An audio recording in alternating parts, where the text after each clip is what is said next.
출구 없는 극단 정치, 여기서 문을 열겠습니다. 구교영의 정치비상구 시작합니다. 안녕하십니까, 구교영입니다. 윤석열 대통령이 오늘 국회 본회의를 통과한 최혜병 특검법에 대해서 거부권을 행사했습니다. 범야권은 장애 집회를 여는 등 강력히 반발하고 있는데요. 화요일 정치비상구에서는 거부권 정국을 포함한 다양한 정치권 이슈에 대해서 얘기해보는 시간을 갖도록 하겠습니다. 오늘 누구 나온지 아시죠? 대장남매 출연합니다. 2부에서는 이인영 민주당 의원이 출연 순서도 준비되어 있으니까요. 끝까지 함께해 주시기 바랍니다. 먼저 특종 왕자 김종대 전 의원이 오셨습니다. 안녕하세요. 네. 충청도 이장. 이렇게 바뀌네. 충청도 이장이 아니라 특종 왕자가 됐어. 야. 왜 또 이렇게 압력을 넣어? 그러니까 내가 뭐 이렇게 충청도로 나온 이유는 뭐 중요한 얘기는 다음 시간에 하려고. 뭐 그런 왜 그러세요, 왕자님? 스타일도 있고. 아니 한복할까요? 또 그러니까. 저기 뭐냐, 내가 저번에 뭐 맹자가 지나가다가 예가 무너졌다, 순자가 지나가더니 의가 무너졌다, 한비자가 지나가더니 법이 법치가 무너졌다, 무너졌다. 그러더니 노자가 지나가더니 얼마나 급했으면 여기에 쌌을까 이랬는데 네. 문제는 이 장면을 충청도 이장이 본겨. 아 봤어요? 그러는데 뭐라 그랬는지 알아? 지나가면서 한마디씩 씨부렁거리는데 치우는 놈은 하나도 없구나. 그래서 이건 치우는 컨셉이야. 네. 내가 다 치워드려. 저 걸리적거리는 오물들을 싹 다. 그래서 오늘 조금 답답하신 일이 벌어지고 있는데 네. 내가 한 가지 치워드리는 정보가 있어. 아 어떤 겁니까? 특종 왕자. 네. 오늘 공수처에 네. 김계환 사령관이 출석을 해가지고 네. 목화 언론에서는 지금 박정훈 대령하고의 대질 신문이 예정돼 있다. 네. 이게 아침 언론에 다 나간겨. 맞아요. 어제부터 그렇게 나왔어요. 나왔어요. 네. 근데 오전에 내가 확인을 해봤어요. 네. 이 대질 신문이란 건 결정적 순간이기 때문에 되고 있는가? 네. 내가 이제 확인을 해봤는데 확인이 됐어. 네. 김계환 사령관이 네. 완강하게 대지를 거부하면서 지금 오전 10시 반 현재 버티고 있다. 야, 그거는 어떻게 대질 신문을 안 하겠다. 안 하겠다. 버티고 있다. 네. 아니 통상적으로 생각할 때는 본인이 진실을 구술하고 있다고 한다면은 어. 대질 신문을 해달라고 오히려 해달라고 해야 되는 거 아닙니까? 그런데 버티고 있다. 네. 지금 이러니까 저번에 와서는 묵비권을 행사했다는 특종을 내가 공수처 다른 맞아요. 언론 어디도 얘기 안 할 때 네. 내가 단독으로 얘기를 많이 해드렸다고. 이 경향 TV에서는 안 해서 내가 미안해서 오늘 아니 근데 내가 그 앞에 최초로 최경영 얘기를 TV 묵비권 들켰잖아요. 어? 최경영 TV에서 이미 한 얘기했는데 거였잖아. 못 알아먹고 제목을 안 달더라. 나중에 안 보니 달더라. 우리 현명한 구독자들이 다 이거 찾아줬어. 최경영 TV에서 했는데요? 이러는 바람에 좀 맹하거든. 그래고 그날 워낙 다룬 주제가 많아서 네. 그래서 여기 와서 내가 재차 알겠습니다. 3차 했는데 박정훈 대령 대지를 한사코 거부한다. 그거는 사실은, 그랬는데 네. 자, 이 과정을 한번 다시 짚어보겠어요. 김계환 사령관은 원래 공수처에 5월 4일 날 출석을 했었어. 그래서 14시간 조사를 받고 이튿날 공수처가 박정훈 대령하고 대지를 하려고 5일 날도 나오실 수 있냐. 그러니까 있다. 그래가지고 그 즉시 심야에 공수처에서 박정훈 대령한테 전화를 해가지고 내일 급히 들어오시라. 옆방에 대기하고 계시라. 네. 그러면 전격적으로 대지를 우리가 할 수 있다. 지금 반쯤 무너졌다 김계환 사령관이. 그러니까 박 대령은 그렇게 하겠다. 근데 5일 날 아침이 되자 이 낌새를 눈치채고 뭔가 이 압박의 수가 준비되어 있다는 걸 눈치챈 김계환 사령관이 돌연 출석을 못하겠다. 그렇게 말한 이래서 겁니까? 무산된 거예요, 그게. 네. 이래서 무산됐는데. 중간에 변호인도 선임을 했잖아요. 그래서. 네. 그래서 15일이 지난 오늘 네. 공수처에서 이제 그 동안에 또 갈고 닦은 거 네. 이렇게 해서 이제 다시 그 중단된 그 버튼의 재생 버튼을 다시 누른 거 아니야, 그지? 네. 그렇죠. 그러자 이제 한사코 거부한다.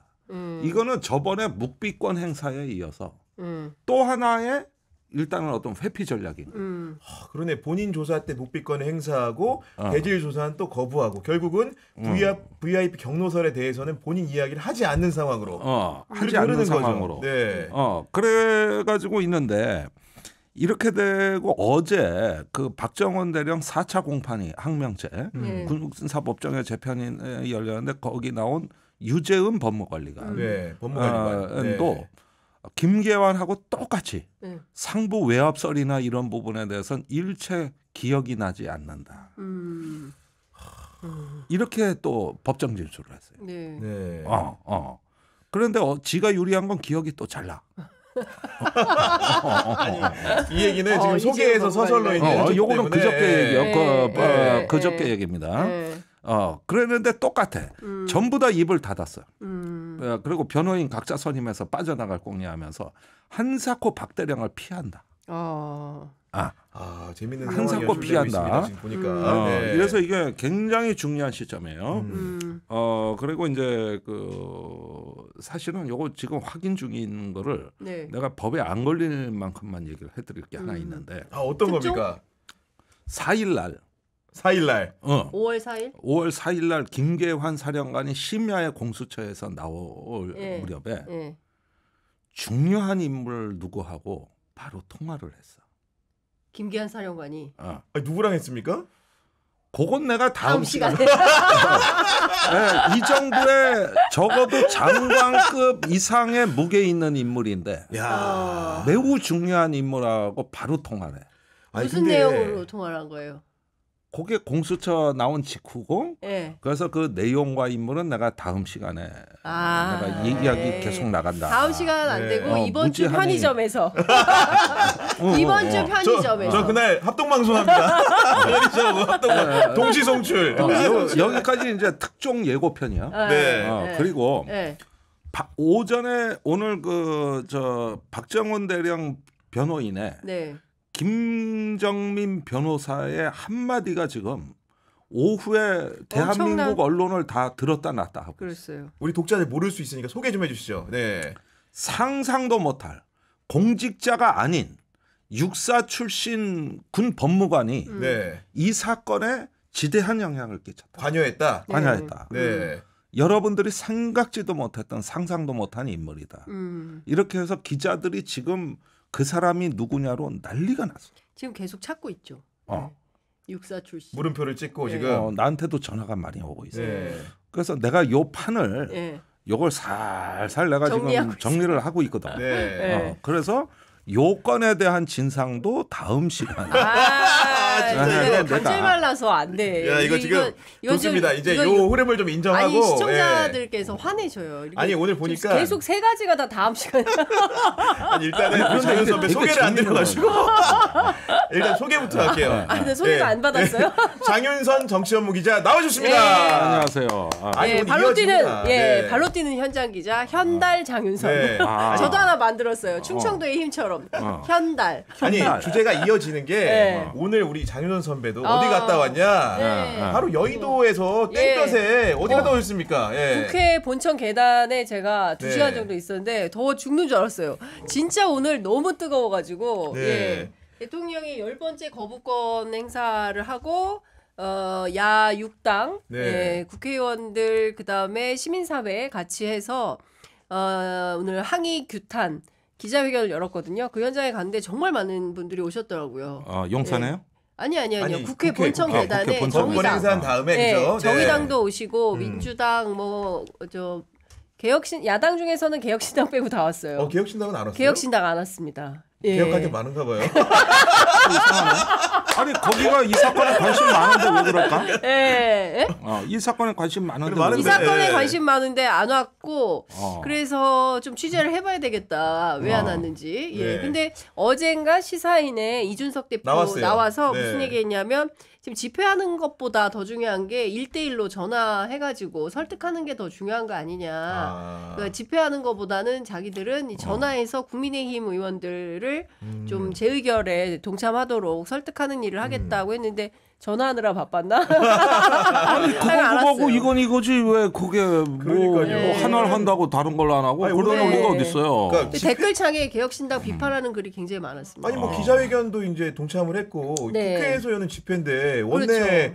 정당이 됐는데 네. 굳이 뭐 안 나올 이유가 있을까 그러니까요. 싶네요. 그래서 네. 같이 했으면 좋았을 텐데 하여간 네. 개혁신당을 제외한 전체 야당이 오늘은 다 나왔고요.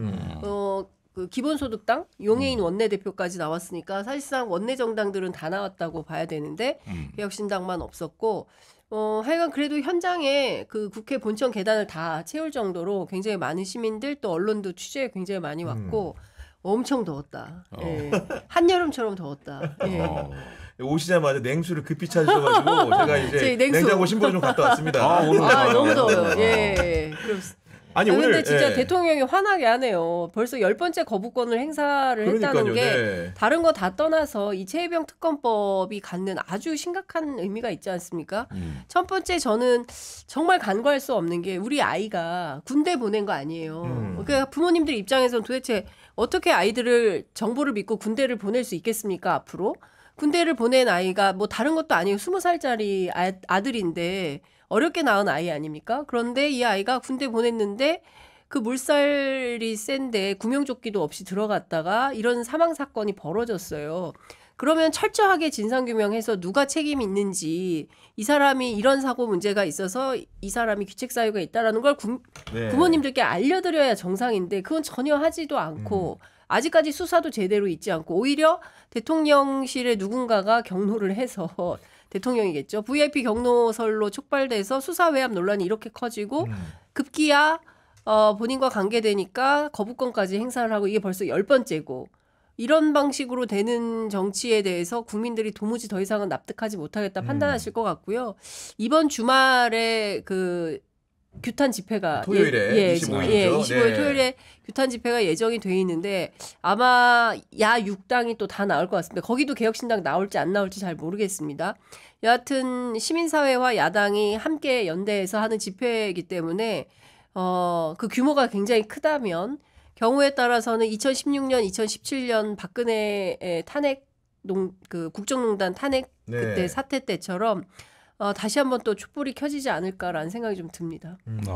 아니 저는 무엇보다도 어제 보니까 이런 모양새 취한 게 있잖아요. 대통령이 제2요건을 그냥 행사하면 되는데 네. 어제 추경호 원내대표가 네. 특검의 조목조목 문제점을 지적을 하고 그러니까요. 그걸 또 오늘 국무회의 주제는 또 한덕수 국무총리가 이렇게 하고 의결하고 뭔가 이제 그걸 제가하는 듯한 태도를 취하고 그렇죠. 대통령실에 또 백브리핑을 하고 이런 일련의 흐름들이 마치 자기 문제가 아닌 것처럼 타자화하는 방식으로 이거를 내화하잖아요. 그러니까요. 아니 그런데 저번한 거부권 행사하고 이게 달라진 점은 네. 굉장히 거부권을 행사하면서도 속으로는 쫄아 있다. 굉장히 지금 총선 이후에 불안해하는 모습이 역력하다는 거. 네. 그러니까 사실은 두들겨 맞긴 맞는데 맞기는 싫고. 그렇다고 오늘이 마지막 날인데 안 할 수는 없고 뭐 이런 엉거주춤한 상태에서 완곡한 모습을 취하면서 여러 가지 이유를 달았어요. 뭐 여야 합의가 안 됐다는 등 야권이 뭐 특검을 추천한다는 이런 것이 부당하다고 그러면서 뭐 굉장히 이유를 달고 궁색한 모양으로 거부권을 행사하는 걸 봤을 때 자신 없는 모습이 역력했고 또 요즘 그 왜 초선 당선자들 그 식사를 자주 했잖아요. 네. PK, TK 따로 맞아요. 따로. 네. 돌아가면서. 네, 수도권, PK, 바로, TK 다 따로. 그러면서 내가 당의 호위무사가 되겠다. 네. 그러니까요. 이런 대통령의 발언이라든가 이런 것들이 지금 어떻게 보면은 최상병 건을 앞둔 초조한 권력의 민낯이다. 그런 점에서 이제 뭔가 운명적인 순간이라는 건 본인들도 알고 있는 것 같습니다. 아니 근데 저는 이 길을 얼마든지 피할 수 있는 길을 국민들이 계속 알려드렸어요. 작년부터. 국정운영의 기조를 바꿔라. 그리고 문제적 상황에 대해서 해법을 계속 국민들이 알려줬는데 결국 안 듣고 안 보고 여기까지 온 거거든요. 그런데 뭐 잘 아시는 것처럼 피해야 한다고 해서 피할 수 있는 문제가 아니고 오히려 죄가 더 쌓여가는 그렇죠. 네. 마일리지가 더 쌓여가는 방식으로 간다고 하면 결코 본인에게 유리하지 않거든요. 그런데 마치 무슨 조폭 집단처럼 그런 모임을 계속 하고 있는 거예요. 그러니까 작년에도 보면 대통령이 야당과 싸우라고 주장을 하잖아요. 국무위원들한테 당신들 그냥 장관된 거 아니고 국회에 가서 싸워라. 말로 싸워라. 이런 얘기를 했단 말이에요. 그랬다가 그 강서구청장 보궐선거에서 엄청나게 참패를 했고 그리고 이번에도 마찬가지인데 대통령이 자기가 가지고 있는 거부권 그리고 예산 편성권을 적극 활용해라. 적극 활용해서 정치에 써라. 그리고 오늘 그 보도된 PK 연찬의 내용 만찬 회동 내용을 들어보면 무슨 정치는 의리로 하는 거다. 의리가 중요하다. 뭐 그러면서 호위무사 얘기를 한단 말이에요. 그러니까 정치는 자기들끼리 무슨 친목 단체가 아니지 않습니까? 국민적 이익을 바라보고 해야죠. 그렇습니다. 네. 예, 국민적 이익을 바라보고 민의를 대변하는 그런 역할을 해야 되는데 대통령을 향해서도 우리가 호위무사가 되겠다. 대통령도 뭐 당을 위해서 호위무사가 되겠다. 이런 얘기를 아무렇지도 않게 언론 지면에 하는 것 자체가 이 사람들은 국민은 안중에 없구나. 별로 중요한 이슈가 아니구나. 국민들이 무슨 얘기를 하든 그리고 어떤 문제 제기를 하든 안 듣겠다. 그러니까 그냥 무시하고 지나가겠다 이런 태도로밖에 안 보이기 때문에 국민들은 더 화가 날 수밖에 없는 거죠. 그러니까 김진표 국회의장 같은 경우에도 오늘 이제 의원들 초선 의원들 상대로 의정 연찬회 강연을 했다는데 윤석열 대통령의 거부권에서 반복에 대해서 국회의장 직무 수행 중에 가장 자괴감 있는 일이었다고 얘기하셨더라고요. 모르겠습니다. 김진표 의장에 대한 평가가 다양한데 김진표 의장조차도 대통령의 거부권 행사를 자괴감이 들게 한 일이라고 할 정도입니다. 그 양반 출장 갔다 왔나요? 오셨어요. 왔는데 그럼 진작 좀 그 얘기를 하지 왜 이제 다 끝난 마당에 이렇게 할까요? 글쎄, 참 그런 속색일 때 엄청 속색이더니만. 그러니까 민주당 의원들한테 물어보면 제일 고통스러웠을 때가 민주당 국회의장을 향해서 의장실 앞에서 농성할 때가 정말 괴로웠다는 거예요. 그거야말로 이제 자괴감이 그거야말로 정말 자괴감이 드는 거죠. 그래서 참 이게 우리 정치가 정말 한심하기 짝이 없지만 가장 한심한 정치를 한 분이 바로 그분 아닌가라는 생각이 들어요. 저는. 이제 여야가 이제 거부권 행사했고 아마도 28일 날 자괴감 느낀 김진표 의장이 이제 본회의를 소집을 하면 이 표결이 이루어질 거잖아요. 지금 산수를 해보면 그 17표 전부 다 참여한다고 가정했을 때 국민의 이탈표 17표가 필요하다. 그리고 만약에 빠지는 사람 분모를 제거한다고 생각했을 때는 25명이 불출석하면 된다. 뭐 이런 논거로 이제 그 안에 숫자들은 또 다양하게 있을 텐데 어떻게 좀 보십니까? 이준석 대표 전화 많이 한다면서요. 이준석 대표가 전화를 많이 하는데 반신반의하는 것 같아요. 그런데 의원들 취재를 해보면 된다는 분들이 소수예요. 그리고 안 된다는 분들이 다수예요. 그래서 대체로는 아마도 21대 국회에서 재의결은 그냥 부결될 걸로 보이고 아마도 22대 국회 문 열자마자 바로 이거부터 두드려야 된다. 이제 이런 생각을 하는 것 같아요. 바로 내야 됩니까? 또 절차가 시간이 시간이 오래 걸려요. 그러니까 이게 차일피일 시간 그렇게 되면은 7월까지 있는 통신 기록을 확보해야 되는데 그게 지금 물 건너가게 되는 상황이 굉장히 자명해지는 것이고 진상규명이 더 어려워질 수도 있겠다라는 비판에 직면할 수밖에 없죠. 그러니까 공수처가 상당히 수사를 해놨기를 기대하는 수밖에 없는 거 아닌가. 근데 우리가 뭐 국회의원들 선거 자체가 이번 투표 같은 경우에는 무기명으로 이루어지는 데다가 또 이제 여러 가지 보도들도 나오고 있고 그리고 낙천낙선자들 숫자가 적지 않은 상황이라서 그리고 이제 얼마 전에 국회의장 선거 같은 경우에도 정말로 언론의 예측을 모두 깨고 우원식 의장이 된 것처럼 이번에도 혹시나 그런 세간의 예측을 깨고 혹시나 통과가 될 수도 있는 거 아닙니까? 그러니까 그런 가능성이랄까 개연성은 이런 것이죠. 어떤 국민의힘 의원들 사이에서 지금 국민들 저항이 심상치가 않다. 이거 그냥 재의결 안 해주는 방식으로 됐을 때 당이 총선 때와 또 다른 위기에 직면하게 되는데 그게 결국 박근혜 길 아니냐. 그러면서 어떤 파국적 상황으로 가는 것보다는 차라리 특검이 낫지 않냐. 다 죽을 수는 없지 않느냐. 이런 식의 어떤 그 구당적 사고를 하는. 구당적 사고. 구당적 사고를 하는 어떤 중심점이 있으면 가능하죠. 그러면은 말은 못하지만 누구 하나가 그런 어떤 그 깃발을 올리면은 그 얘기 자체는 맞다. 그때 박근혜 때 어땠냐 이거요. 거국내각 안 되고 특검 안 되고 하면서 탄핵으로 결국 다 최악의 상황이 갔다. 아니 그러면 그게 그렇게 해서 굳이 국민들하고 우리가 싸움을 벌여가지고 이제 국회에서 얼굴도 못 쳐들고 다닐 바에야 차라리 특검으로 어느 정도 피해가 있어도 이게 더 정권 3년 가는 길 아니냐. 차라리 이렇게 생각하는 어떤 구심점이 있다면 가능하죠. 네. 근데 지금 누가 그 입을 뗄 수 있느냐. 그러니까 국민의힘 내에서 심청이가 인당수에 몸 던지듯이 저 시퍼런 바닷물에 뛰어들 수 있는 용기 한 명이면 되는 거예요. 심청의 그 결단력이는 한 명이면 되는 거거든요. 네. 근데 이제 그냥 개인 플레이로 뭐 나라면 찬성하겠다 요 정도 나온 게 다예요. 맞아요. 요걸로는 부족하죠. 네. 안철수 의원 정도 아니에요 지금? 안철수 의원 또 한 명 더 있지 않았나요? 그럼 지금 좀 조경태 후회하고 의원? 있을 거야. 괜히 그 말해가지고 내가 시달리기나 하고 뭐 벌써 엉거주춤한 모습이고 예. 이제 김웅 의원이 맞아, 김웅 의원 맞습니다. 저기 소신 투표를 했는데 그건 네. 아무도 예측을 못한 거였어요. 그리고 생각보다 최근에 보면은 그 낙선하신 분들 중에 그 당이나 아니면 이제 정부를 향해 쓴소리하는 게 좀 있어요. 네. 김영우 의원이라든가 네. 조혜진 의원 보면은 매일 아침 방송 나와서 들어보면 쓴소리 위주로 하지 단소리 안 합니다. 예. 보니까 네. 한번 설명이 필요하다. 김건희 여사의 등장과 관련해서 설명이 필요하고 명품백 문제에 대해서 입장을 밝혀야 된다. 뭐 이런 정도 얘기를 하는데 제가 보기에는 매우 약하다고 생각이 좀 듭니다. 그러니까 얼마 전에 천목회라고 소위 국민의힘 소장파 3040 네. 낙선자 당선자 위주로 이제 조직이 된 단체가 있는데 여기에서 그냥 뭐 본인들이 공정과 상식이 무너질 때 침묵했고 뭐 비겁했다 뭐 이런 정도의 메시지가 나왔어요. 그런데 윤석열 대통령을 향해서 정조준을 못 하거든요.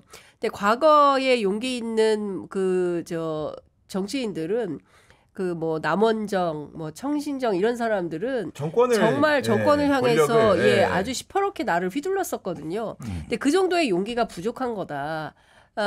그리고 사실 국민의힘 의원들 사이에서 누구 하나 특별하게 나서지 않는 이유는 일단 국회의원은 당선이 됐고 대통령하고 굳이 각을 세워서 본인에게 불리한 뭐 어떤 상황을 만들고 싶지 않은 뭐 이런 측면도 있어 재취업 보이고 기회도 있고요. 그렇죠. 예. 재취업 기회가 90개나 있어요. 아직 자리가 비어 있는 정부기관이 그러니까요. 90개나 예. 있기 때문에 본인이 어디로 갈지 몰라요. 최근 들어서 전화 안 받기 시작한 국민의힘 의원들이 좀 됩니다. 어디 가기로 하신 것 같아요. 그러니까 그런 거 보면 상당히 이해관계에 따라서 좀 입장이 갈리는 것 같다. 네. 그러니까 어떤 중요한 국가의 명운이 걸린 의제들에 대해서 대의 차원에서 공익에 봉사하기보다는 좀 사사로운 이게 흔들리는 이런 스탠스들이 굉장히 많은 거 아닌가라는 생각이 좀 들고요. 그런 측면에서 보면 여전히 우리 국민들이 매우 불쌍하고 불행하다 이런 네. 생각이 좀 듭니다. 아니 우리 최혜병 사건의 최고 전문가인 이제 우리 의원님을 모셨기 때문에 좀 여쭤보면은 어쨌든 공수처 조사가 따박따박 와서 김기한 사령관을 지금 두 번째 2차 조사하는 거 아닙니까? 네. 이쯤 됐으면 지금 사건 그 개황을 어느 정도 좀 밝혔다고 좀 짐작하십니까? 공수처에서. 그러니까 제가 그건 이제 방송에서 그 얘기한 대로 누가 똥을 넣었는데 가보니까 비유가 그런 거 말고 좀 다른 거 없어요? 없어. 바지춤 올리고 두루마리 휴지를 손에 쥐고 있더라. 네. 그러면 그놈이 똥 싼겨. 네. 그걸 또 이렇게 같이 본 사람이 많아. 근데 문제는 이 배변 장면만 못 본 거야. 여기까지는 왔다고. 아 공수처 조사가 지금 네. 그런 상황이다. 여기까지는 온 거라고. 네. 그러니까 심증은 거의 90%인 거 아닙니까? 쉽게 얘기해서. 그러니까 이런 것 갖고도 사실 판결은 재판부가 종종 내려요. 정황을 봤을 때 사실인 것으로 보인다. 유죄 증거로. 네. 이렇게 이제 하는 경우도 이미 찾는데 꼭 결정적인 그 장면만 없는 거죠. 그러니까 이제 옛날에 한명숙 총리가 그 돈 받은 게 결국은 안 밝혀졌는데도 유죄 판결 받은 게 이러이러한 정황으로 봤을 때 그런 어떤 그 판단이 된다. 네, 그거는 네. 진짜 재심을 해봐야 될 것 같아요. 모해이증 한명숙 모해이증 사건은 진짜 재심이 필요한. 그런데도 네. 유죄가 나왔단 말이에요. 재판에서 그런 경우에 그러니까 우리가 산에 가서 꼭 뭐 호랑이를 봐야 호랑이가 산다는 걸 아나? 호랑이 발자국을 봤으면 호랑이가 산다는 걸 아는겨. 이런 걸 개연성이라고 하는 거예요. 네. 그러니까 이 개연성의 영역은 지금 너무나도 차고 넘치게 충족이 된 거예요. 당 관련자들의 자백이 안 나온 거거든. 그건 압박을 해야 돼요. 그리고 공수처 수사는 이게 용산의 문턱을 못 넘고 있어요. 그게 그렇죠. 한계 결정적 예. 한계예요. 그러면은 이시훈 공직기강 비서관이 유재은 법무관리관한테 8월에 26번 전화를 했다. 근데 그건 언론이 잘못 보도한 겁니다. 왜 그렇죠? 사실은 24번이고 아, 26번에 그다음에 저기 4번이다. 9월에 전화한 게 있거든요. 그걸 합치면은 정확히 30회예요. 그래 중간을 때려 맞춰다 보니 네. 26번으로 그 기사가 나갔는데 정확한 숫자는 제가 말씀드려요. 네, 30번이다. 30번이다. 그 9월 초까지 이어졌다. 그렇군요. 그러면은 유재은 법무관리관을 조사하면서 그걸 진술을 받았으면 네. 당연히 이시훈 공직기강 비서관을 불러서 조사를 해야 되는 겁니다. 네. 이시원, 네, 이시원. 네. 둘은 표리 관계 아닙니까? 그러면은 이 표리 관계가 사건을 이루는 건데 네. 지금 한쪽밖에 조사를 못했어요. 또 이시원 전 비서관을 조사하려면 또 몇 달 걸려요. 워낙 인력도 없고. 하세월이네, 하세월. 그러니까 네. 저기 뭐냐 그 분명히 저놈이 똥을 싸긴 쌌는데 문제는 그거를 조금 더 네. 저기 완성하기 위해서 추가 진술도 봐야 되고 CCTV도 봐야 되고 이런 게 남아 있는 거예요. 그러나 이런 것만 갖고도 판단이 불가능하지는 않습니다. 네. 지금 보면은 뭐 추가 자료들도 언론을 통해 속속 공개되고 있는 네. 상황 아닙니까? 예를 들면은 그 대통령실에 질의응답하기 전날에 그런 브리핑 자료 같은 것들이 혐의자들의 맞죠. 여러 가지 사항들이 정리된 네. 그런 문건도 이제 보고가 됐다는 거고 최초의 수사 착수할 때도 그런 관련된 보고 내용들이 또 국가안보실에 전달됐다는 거 아닙니까? 그런 정황이 비춰볼 때 대통령실이 이 사건을 어쨌든 간에 핸들링했을 개연성이 높다. 그렇죠. 그런 상황으로 가고 있잖아요. 맞습니다. 근데 왜 못 부르는 거예요? 아니 그러니까 이 전반적으로 보니까 실제로 그 이종섭 대사도 사실 아직 안 부른 거나 마찬가지고 맞아요. 예. 이게 전반적으로 검사 4명이 할 수 있는 일이 아니에요 이게 너무 열악해요. 그래가지고 이런 부분을 몇 차례 지원해달라고 저 결제도 올리고 지원 요청도 했는데 하나도 지금 충족이 안 되고 공수처 내에서 완전히 고립돼 있거든요. 아, 그 수사를 담당한 수사팀이. 부서가 그게 이제 공수처 사부입니다. 네. 네. 사부가 완전히 고립돼 있단 말이에요. 이렇게 되니까 이게 그 내부에서부터 허들을 넘질 못해서 허덕허덕거리고 있단 말이에요. 근데 이런 게 거기다가- 바로 특검을 해야 되는 네. 이유. 거기다 이제 오동훈 처장마저 이제 오게 되면 임명이 된 예, 거죠. 민주당에서는 오동훈 처장이 수사 대상이다 지금 이런 얘기를 하고 있는 거잖아요. 네, 그런데 네. 여러분들께 내가 조금 희망적인 말씀을 드리면은 이 정도 이게 국민들한테 너무나 학습이 많이 돼가지고 네. 이 정도를 보고도 딴소리하고 뒤집고 이러다가는 진짜 나라가 큰일 나는 수가 있습니다. 절단 나는 수가 있어요. 그걸 알기 때문에 김계환 해병대 사령관, 정종범 전 해병대 부사령관, 그다음에 임성근 전 사단장 등이 전부 변호사 따로 선임해가지고 유재훈 법무관리관까지 각자 도생으로 갔어요. 개인 여기 변호사인 거죠. 개인 컨트롤 변호사. 타워가 예. 무너졌어. 네. 근데 그 무너졌어요. 이분 지금 맞추고 있는 거잖아요. 뭐 그러니까 지금- 모든 걸 모른다. 네. 뭐 어쩐다. 이러니까 네. 아니 김계환 사령관은 박정원 대령 재판에서 대통령 경로하고 외압한 걸 말한 적 없다. 네. 이래 부인을 했는데 공수처 가서 부인을 못 하거든요. 왜 그런 거예요? 왜 그런 겁니까? 예. 아니 이게 이제 불어버리면 어떻게 되느냐? 그동안 박정원 대령 재판에 위증한 게 또 걸려요. 죄가 더 얹어지는 거예요. 이제 그러니까 이럴 수도 세진다고. 없고 저럴 수도 없고 진퇴양난인 거네. 그리고 법정에서의 위증은 이거 세다고. 그렇죠. 예, 군사 재판 아닙니까? 그렇습니다. 예. 예. 아니 굉장히 셉니다. 네. 네. 그 장선배 그 네. 예를 들면 오늘 이제 그 네. 우리 국회 갔다 오셨잖아요. 네, 네, 네. 그 현장에 나온 의원들은 좀 어떤 결의가 있습니까? 좀 보면은 전쟁이다. 전쟁이다. 네, 이제부터 전쟁이다. 사실상 윤석열 대통령이 국민과 야당을 향해서 전쟁 선포를 한 거다. 예. 그 상식적이지도 않고 도무지 받아들일 수는 없다. 어떻게 싸우실 겁니까? 뭘 어떻게 싸워요? 격렬하게 싸워야지. 뭐 이런 반응이에요. 그러니까 네. 특히 박찬대 원내대표나 이재명 대표 같은 경우에는 상당히 이제 결기가 있고 특히나 이제 거부권 행사한 것에 대해서 조국 격신당의 조국 대표가 오늘 연설을 굉장히 막 뜨거운 연설을 했는데 이승만 시대의 거부권 행사가 몇 차례 있었는지 그리고 연 단위로 따지면 윤석열 대통령이 1등이랍니다. 아, 연단위 예, 기준으로는 1년에 예, 5번씩 예. 10번 했다. 이런 대통령이 역대 없었다. 그러니까 이승만의 길을 가고 있다. 이런 이제 비판을 하는 건데요. 이제 큰 틀에서 보면 정치인들은 이제 그 윤석열 정부와 싸울 결심을 확실히 한 걸로 보이고 오늘 그 국회 본청 앞에서 기자회견을 빌렸지만 사실상 집회를 한 것이고 그리고 사실상 이번 주말에 있을 장외투쟁을 매주 할지 어떻게 할지에 대해서는 각 당이 논의를 시작할 걸로 보이고 아마도 이 분위기가 당분간은 계속될 가능성이 높다. 그리고 오늘도 무슨 집중행동 같은 거를 3시에 저녁에 7시부터 3시간 정도 한다고 해요. 민주당 초선 의원들 중심으로. 그러니까 정치인들은 이 상황은 도저히 납득할 수도 없고 받아들일 수도 없으니 이제는 거리투쟁밖에는 방법이 없겠다라는 판단을 한 걸로 보입니다. 근데 잦은 거부권 행사 같은 경우에는 기본적으로 대통령이 의회 정치 자체를 몰이해하거나 이런 거 아니에요? 네. 아니 그러니까 옛날에 항고조 유방이 한나라를 세우고 하도 정치를 개판으로 하니까 그 누구더라 강태공인가 누가 가가지고 그랬잖아요. 아니 전하께서는 말 위에서 천하를 얻으셨으면 이제 말에서 내려와서 정치를 하셔야지 계속 말에서 안 내리면 어떡합니까? 그래서 그 정치가 완전히 그때 개판됐거든 그때. 또 그 항고조 유방의 그 부인이 아주 중국의 3대 악녀 중에 한 사람이라며. 그래가지고 막 그냥 난리 해가지고 나라가 어지럽혀. 통일은 그렇게 잘해놓고. 그러니까 지금 윤 대통령은 칼제비로 말 위에서 대통령이 된 다음에 전화를 얻어놓고 그 말에서 내린 적이 없다고.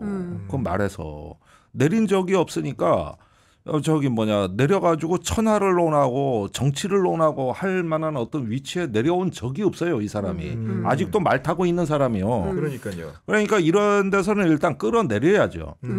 그러다 보니까 지금 이 순간이 굉장히 이 정부 5년에 있어서 굉장히 결정적인 분수령에 지금 도달해 있는 겁니다. 지금 이제 국민들이 어디까지 화를 내는지를 테스트해야 하는 거예요. 이거는 시험에 들게 하는 거거든요. 그런데 이제는 국민이 응답해야 될 차례가 돼버렸어요. 그런데 지금이야 뭐 총선 직후고 또 야권의 압승이나 이런 걸로 내가지고 또 다들 또 민생에 바쁘셔서 뭔가 이렇게 확 피어오르는 것 같지는 않지만 이게 박근혜 탄핵 때도 처음엔 그랬어.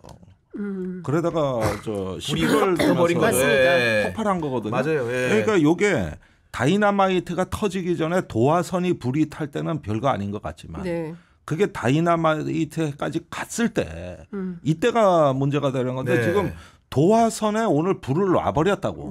시작이 됐다. 타들어가기 시작했다. 이거 굉장히 심각한 거예요.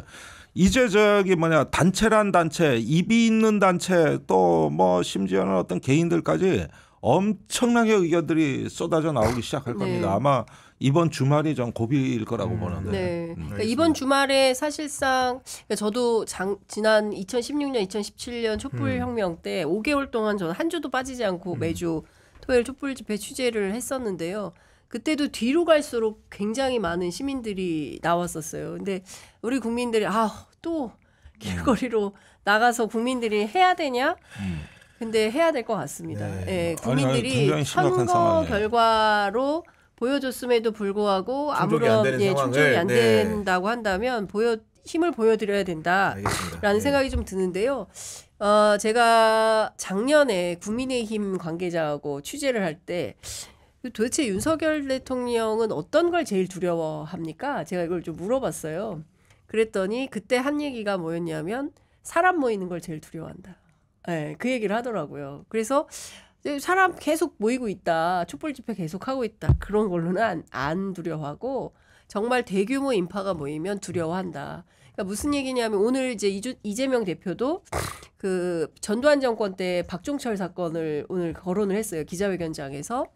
그러니까 탁친이 억하고 죽었다라는 걸로 국민들이 쏟아져 나왔던 거거든요. 그리고 87년 6월 항쟁이 있었던 거 아닙니까? 그러니까 그때를 다시 기억해라. 윤석열 대통령에게 그 일종의 충고를 한 셈인데 저는 국민들이 다시 또 길거리로 나와서 근데 우리 국민들은 굉장히 질서정연한 분들이에요. 평화를 사랑하고 뭐 외국처럼 뭐 집어 던지고 가스통 나가고 이런 거 싫어합니다.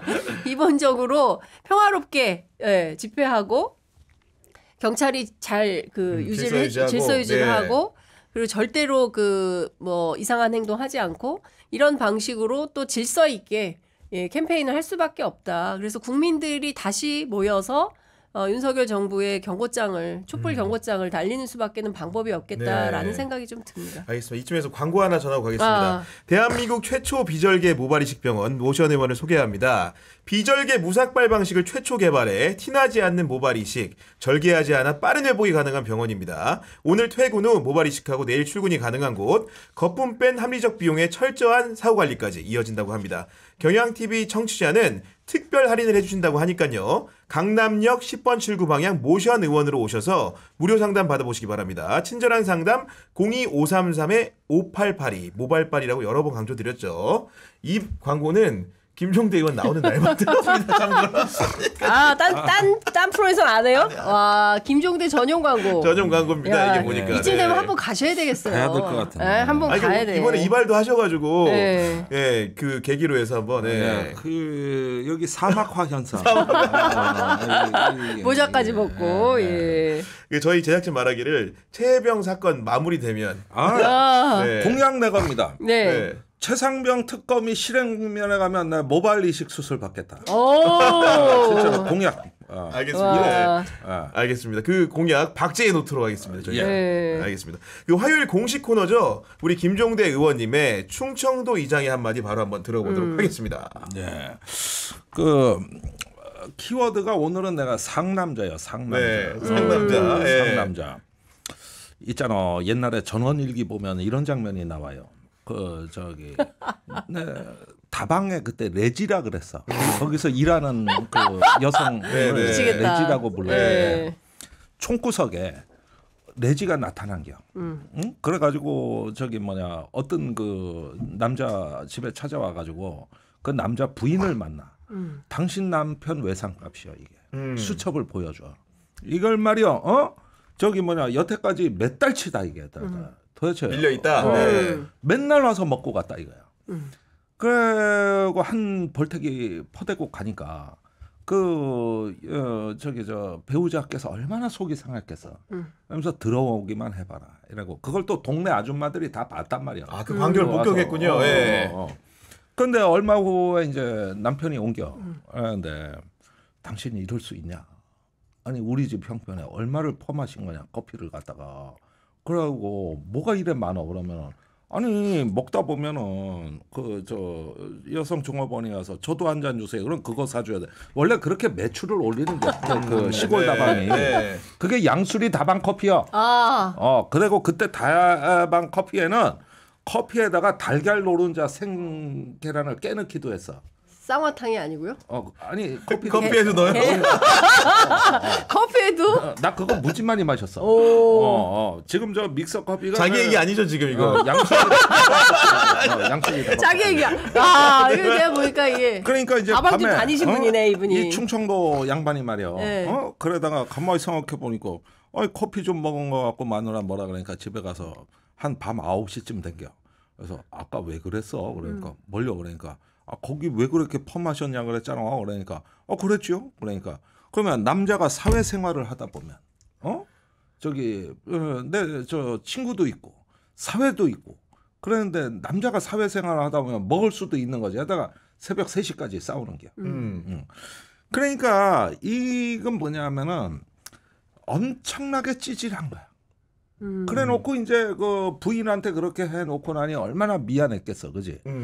이렇게 돼가지고 이제 있는데 부인이 그 다음 날부터 이제 열받아가지고 두들기기 시작한겨. 뭘? 아니 군용목포 깔아놓고 이렇게 두들기는 거. 방망이로. 아니 이거 화투. 두들기기 시작한겨. 네. 그것도 저 옆집에서 돈 빌려가지고. 아이고. 그래가지고 이제 옆집에서 돈 갚으라고 그러니까 이제 이 남자가 그때서야 깨달은 거지. 내가 지켜주질 못했구나. 지켜주질 못했구나. 그게 상남자예요? 내가 상남자가 노릇을 못했구나. 네. 이렇게 돼서 전원일기가 끝나. 전원일기가. 그런데 지금 와가지고 서울지검의 부장들 대검 부장을 8명 도합해가지고 32명의 검사를 날려서 검사장급들 지급정신형으로 그래서 왜 그 타지말 궁전이 원래 그 마누라한테 져준 여름 궁전이야 그게. 아 그래요? 몰랐네요. 그런 상남자 왕도 있어. 그러니까 이번에 이렇게 해가지고 그렇게 해줬더니 이제 부처님 오신 날 법요식 때 김건희가 드디어 이제 나와서 이 배식봉사를 하려고 그랬죠. 그런데 그날 안 나왔어. 그 전날 나오려고 그랬는데 이원석 검찰총장이 출근할 때 전담 수사팀을 구성을 지시했다. 인사는 인사고 수사는 수사다. 이래서 나오던 걸음이 다시 되돌아갔더라고. 그래서 안 나온 게 그게. 그러니까 다시 또 이제 그거는 그냥 하는 말이고 내가 검찰 잘 통제하고 있고 그러니까 그렇지 하고 다시 나온 겨. 그게 캄보디아 총리 정상들 오찬이야? 만나서 오찬할 때 그거라고. 그다음에 이제 어제 뭐야 그거. 그 사리 이윤식. 사리 그거. 네. 그래서 일요일에 원래 법요식에 가야 되는 거예요. 네. 원래 그러다가 법요식 이제 가는 그리로 건데. 간 거고 그 다음에 이제 초선 의원 당선 5찬짜리에 나온 거란 말이야. 그런데 식사는 못했대. 그래서 내가 이래 보니까 이 상남자의 길을 정말 이렇게 온 국가를 다 동원해서 걷고 있다. 걷고 있는 이 대한민국의 이런 상남자가 다시는 우리 저 국정에서 발견하기는 힘든 지경, 아주 높은 경지에 도달을 한 게 지금. 아니 의원님 말씀하신 대로 네. 이제 16일에는 이제 캄보디아 정상 오찬했고, 그다음에 19일에는 사리 이윤식에 참석을 했는데 아마도 이제 오늘도 내일도 계속 이제 행보들이 이어질 것 같습니다. 네. 그야말로 네, 광폭 그렇습니다. 행보인데 그 의원님 보면은 사법 리스크가 해소됐다고 좀 느끼는 걸까요? 사법 리스크가 해소됐다기보다는 막을 수 있다고 판단했다라고 보는 것 같아요. 막을 수 있다. 예, 정치권 관계자들 취재해 보면 이원석 총장 그다음 인사를 쫙 해서 소위 얘기하는 친윤 검사 그러니까 친윤이라고 했다 하더라도 소위 얘기하는 김건희 여사 소환이 필요하다, 소환 조사가 필요하다고 판단한 그 라인들은 싹 다 또 교체를 했다는 거잖아요. 그러니까 더 강고한 형태로 김건희 여사와 관련된 수사 문제를 방탄할 수 있는 팀으로 꾸렸다고 판단을 하고 요 정도면 움직여도 된다. 그러니까 그런데 김건희 여사가 나올 생각은 아주 오래전부터 있었던 것 같아요. 올 초부터.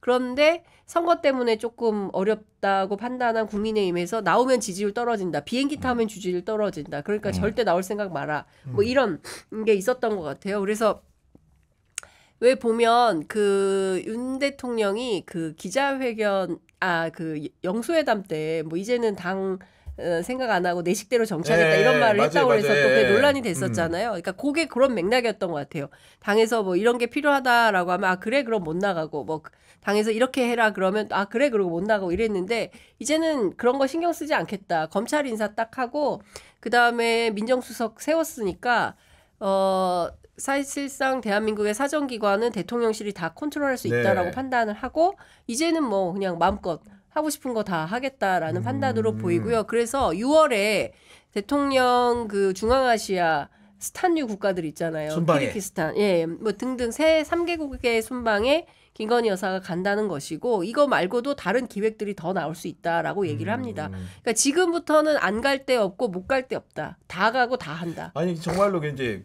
한중일 정상회의도 이달 말에 있다는 거고, 그렇죠. 그다음에 뭐 그 아프리카 정상들과 회의도 네. 있다는 거고, 아까 말 중앙아시아도 간다는 네. 건데 그러면 소환장이 날라왔어요. 그럼 못 가는 거 아니에요? 네. 근데 이게 지금 소환장을 날리는 수준으로 지금 간다는 징후가 전혀 없고 그렇죠. 일단 또 설령 온다 해도 나간다는 법이 보장이 없고, 약식 그 서면 조사 정도 하지 않을까.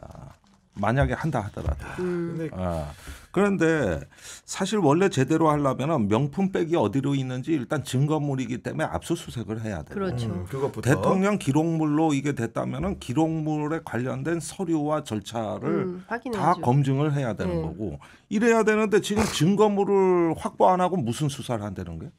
아니 그리고 명품백만 지금 소재를 얘기했고 나머지 뭐 양주, 전기 스탠드, 책들 이런 거에 대해서는 향수. 뚜렷하게 밝힌 게 없어요. 오히려 향수. 그 책 주운 사람 오늘 참고인 조사 받았잖아요. 그러니까 권성희 변호사라고 있죠. 그러니까 그러니까 지금 보면 그러니까 이 수사의 포인트가 어디로 간 거냐. 지금 말씀하신 대로 제가 여기 오기 전에 이제 박은정 검사 조국혁신당 당선인 인터뷰를 했는데 무슨 얘기를 하냐면 지금 2단계로 하면 증거 확보를 해야 되기 때문에 대통령실 압수수색을 반드시 해야 시도하고, 된다. 네. 예. 반드시 해서 그 안에서 나올 수 있는 증거들을 확보를 하고 창고는 어디 있는지 그 가방은 도대체 어디가 있는지 그래서 그 가방이 본 상태로 있는지 아니면 사용한 흔적이 있는지 뭐 이런 등등의 것들을 확인을 해야 된다는 거예요. 그런데 검찰 수사가 전혀 그게 아니라 최재형 목사 소환 조사했죠. 그다음에 서울의 소리 백은종 대표 수사를 했죠. 그다음에 뭐 책주 쓴 사람 권성희 변호사 네. 뭐 이런 방식의 그러니까 뭐랄까 외곽만 때리는 방식 본질로 안 가고 그렇습니다. 본질대로 안 가고 예, 예. 네. 그리고 더 중요한 포인트는 이제 24일 날 있을 검찰 인사위원회인데 검찰 인사위원회를 열어서 인사를 언제 하겠다라는 것을 발표하면 인사 이동이 나는 것인데 그럼 또 늦어져요. 만약 바뀌게 되면. 그럼 사실상 여기에서 뭐 아시는 것처럼 그 김승호 1부장 명품백 네, 팀이죠. 그다음에 최재훈 반부패 2부장. 여기는 이제 저 도이치모터스 주가 조작 의혹 사건이죠. 맞습니다. 여기가 또 교체가 돼요. 그러면 또 새로운 사람들 기록 보고 다 해야 될 거 아닙니까? 그러면 수사가 차일피일 미뤄진다. 그만큼 김건희 여사는 시간을 벌 수 있다는 생각을 하는 거고 그 사이에 특검이 될 거라고는 전혀 생각을 안 하는 것이고 그때만큼은 내가 편안하게 움직일 수 있다. 이런 판단하니까 이렇게 나오는 거 아니냐. 아니 지난번에도 이제 의원님 나오셔가지고 이제 그 백은종 대표나 이제 최재형 목사 측을 갖고 있는 것 중에 일부 공개되지 않은 자료를 뭔가 보험처럼 갖고 있어 말씀하셨는데 그 백은종 대표가 어제 이제 조사받고 나와가지고 본인이 이제 30분 분량의 그 영상 명품배 수수 영상 그 원본과 그 다음에 제3자에 대한 인사청탁 증거를 카카오톡 증거를 제출했다고 하던데 그게 우리 의원님 말씀하신 그런 내용 중에 하나입니까? 글쎄 저도 서울의 소리를 자주 갔습니다만은 몇 가지가 있다는 얘기는 듣고 있었어요. 이제 그런 것들 다 제출을 하면서 한 가지 더 뇌물수수 청탁으로 김건희 여사를 또 고발을 했습니다. 그렇더라고요. 예. 그러니까 분명히 우린 청탁을 했다. 네. 그리고 그건 뇌물이었다. 그런데 받았더라. 그러니까 이건 최재형 목사가 뇌물 공여로 오히려 본인이 불이익을 받을 수도 있는. 맞아요. 공여와 수수가 다 처벌받으니까요. 그렇죠. 그런데도 그렇게 했거든요. 나 죄 있다고 자수하는데 죄 없다고 검찰이 자꾸 지금 방어막을 치고 있는 형국이 돼버린 겁니다. 네. 그래서 이런 부분까지 해가지고 서울의 소리는 뭔가 이전부터 대책을 갖고 있었다는 거 내가 요거는 분명히 말씀을 드릴게요. 어제 백은종 대표 얘기가 귀가하면서 그 취재진한테 네. 그 괄호 열고 닫고 청탁한 인물이 네. 누구인지 어떤 주기를 청탁했는지를 포함해 명확히 진술했다고 이제 밝히기는 했더라고요. 네. 그렇죠. 그래서 청탁한 내용이 이제 최재형 목사 그 형인가요? 거기에 대통령 추석 선물 받고 싶다. 그러니까 오더라는 거 아니에요, 선물이. 네. 네, 그게 아무한테나 안 가거든요. 네. 대통령 선물이. 저도 명절 때 이렇게 보면은 옛날에 많이 왔는데 정권 바뀌니 안 오대. 그래서 우리 아버지가 네. 노무현 대통령이 그 부부 이렇게 서명이 들어간 그 술병이 네. 왔다고. 그걸 갖다가 집에 거의 모셔둬서 제사 때 쓰려고. 네. 근데 우리 딸이 가서 홀라당 먹어버린 거야. 그래가지고 얼마나 그때 화를 내는지. 그거 선반에 있는 술인데 우리 딸이 술을 좋아하거든. 그런 겁니다. 대통령 선물이란 게. 네. 그 정도로 귀하고 아버지가 뭔가 화를 존귀하다는 내는 거죠. 아니, 그러니까 어른들한테는 네. 그러니까 최재형 목사 형님이면은 나이 많을 거 아니야. 근데 이런 청탁 들어주더라는 거예요. 그래가지고 만찬에 취임 만찬에 들어간 것도 물론이고 대통령 선물도 받고 해서 나 청탁했다. 한 거다 이거는 청탁을. 본인도 대통령 초청 만찬도 갔잖아요. 그러니까 그 만찬도 갔죠. 재벌들 사진 찍고. 예, 재벌들하고. 네. 그래서 이런 부분들로 이제 자기가 준 건 뇌물이었다. 참 용감한 사람 아니야. 그래가지고 이제 이런 부분들까지 하고 그러면은 일단은 수사팀이 꾸려진 이상 이런 고발인 조사가 됐으면 그러면 당연히 그에 상응한 피고소인 고발인 조사를 해야 되는 거거든요. 그렇죠. 당연하겠죠. 당연히 해야 네. 되는 거죠. 그러니까 여기서 이제 검찰이 차일피일 시간을 끈다든가 물타기가 됐을 때는 오늘 최상병 거부권으로 인한 촉발되는 그 시민들의 분노에 그게 얹어져서 이제 올해 늦여름에서 가을 전국이 상당히 심각해질 겁니다. 이건 보통 사태가 아니에요. 그렇죠. 장윤 선배 같은 경우는 사실 최재형 목사 인터뷰를 가장 많이 한 기자 중 하나 아닙니까? 근데 제가 어떤 심경이에요? 어떤 상황인 거예요? 그 조사 받고 나서 한번 모시려고 했는데 그 변호인이 지금 피의자 신분이기 때문에 그 언론 인터뷰에서 혹시라도 실수하면 재판이나 수사 과정에서 또 불이익이나 혹은 문제가 생길 수 있기 때문에 인터뷰 안 하는 게 좋겠다 해서 저희가 이제 그 검찰 조사 이후로는 한 번도 모시질 못했는데 이분의 입장은 아주 분명해요. 그러니까 나만 준 게 아니다. 첫 번째. 다른 대기자들이 있었다. 그렇습니다. 네. 그리고 두 번째는 명품백만 준 게 아니다.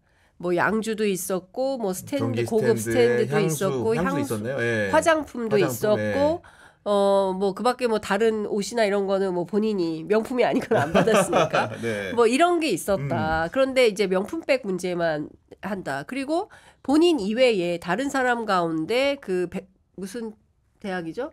백성대? 아니 백석대 총장의 경우에는 뭐 1,000만 원이 넘는 분재가 대통령실로 들어가는 걸 확인하고 목격까지 했음에도 불구하고 왜 이 부분은 조사하고 수사하지 않느냐. 그리고 그래도 대통령 부인이 이렇게 덮어놓고 남이 주는 거를 덥석덥석 받는 것이 만약에 그냥 그 체질화돼 있다고 한다면 이거는 검찰총장 시절부터의 생겼을 버릇 있을 수 있기 때문에 그때까지도 소환해서 다 전부 다 수사하고 알아봐야 되는 거 아니냐. 어떻게 이런 일이 버젓이 벌어질 수 있냐. 그리고 지금 벌써 몇 달이냐. 작년 11월부터 하면 그렇죠. 7달이 지금 넘어가는 상황이 되는 건데 그럼에도 불구하고 어떻게 수사당국이 대한민국의 공정하다는 수사당국이 대통령 부인이기 때문에 소환조사도 안 해. 압수수색도 안 해. 어떻게 아무것도 안 하고 이렇게 지나올 수가 있냐. 이런 문제의식이 아주 분명한 분이에요.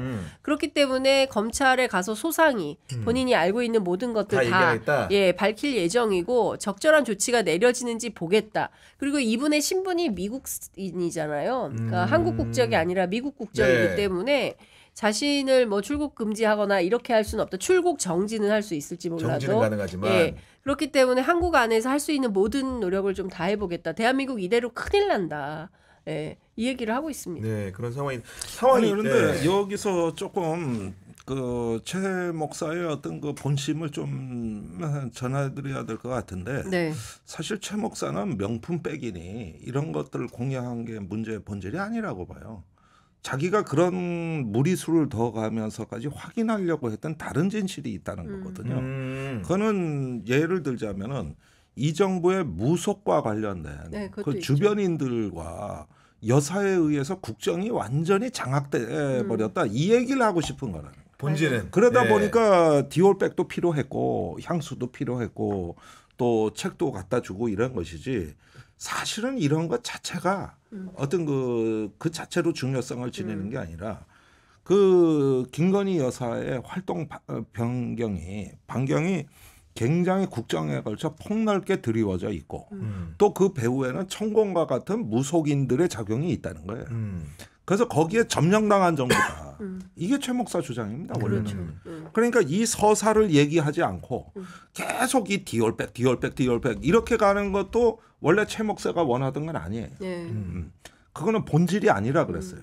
그러나 잘못한 게 법을 위반한 게 맞으니까 그건 그거대로 수사를 하되 이 모든 것은 국정을 농단하는 세력의 실체를 밝히고자 거기에 목표를 두고 벌린 거지. 내가 겨우 이것만 갖고 폭로하려고 이때까지 한 거 아닙니까? 결국은 이런 국민적 상황들이 있다 보니까 어떠냐면 여당에서도 이제 쓴소리가 나오잖아요. 아까 말했던 이제 보면은 조혜진 의원 같은 경우에도 갑자기 사라졌다, 갑자기 등장하니까 그 걸림돌을 치워서 떳떳하고 명분 있게 나와서 해라. 그런 얘기를 하는 겁니다. 영부인 활동이라는 게 그런 게 필요하다는 얘기를. 김재섭 당선인도 하고 김명우 의원도 하는 거예요. 비슷한 얘기들을. 근데 이게 보면 국민들은 모르잖아요. 왜 갑자기 나오셨는지를. 뭐가 해결됐길래. 그런데 왜 숨어 있었는지도 모를 뿐더러. 그렇죠. 153일간 도대체 뭘 하고 지냈는지도 궁금하고.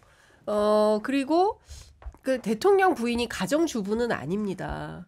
영부인이 그냥 평범한 가정주부가 아니에요. 뭐 평범한 가정주부가 명품백 받은 게 뭐가 문제냐라는 식으로 선방심의위원회 위원 한 분이 그런 얘기를 해서 또 논란이 됐었는데요. 사실 공적 활동도 해야죠. 영부인으로서 자기가 해야 되는 역할이 있으면 해야 되는데 이유도 설명도 없이 명품백 사건이 딱 터지자마자 그냥 갑자기 네덜란드 순방 이후에 사라졌다가 아무런 설명 없이 띡 나타나가지고 그 사이에 있었던 건 대통령이 발언한 게 두 차례 있었던 거예요. 첫 번째는 그 KBS와의 신년 대담에서 김건희 여사가 박절하지 못하고 매정하지 못해서 아버지 인연으로 밀고 들어와가지고 어쩔 수 없이 만난 네. 거. 그래서 그거를 쪼만한 파우치 이거를 받았다라는 식으로 주고받은 네. 거 보고 얼마나 많은 국민들이 기가 막혀 했습니까?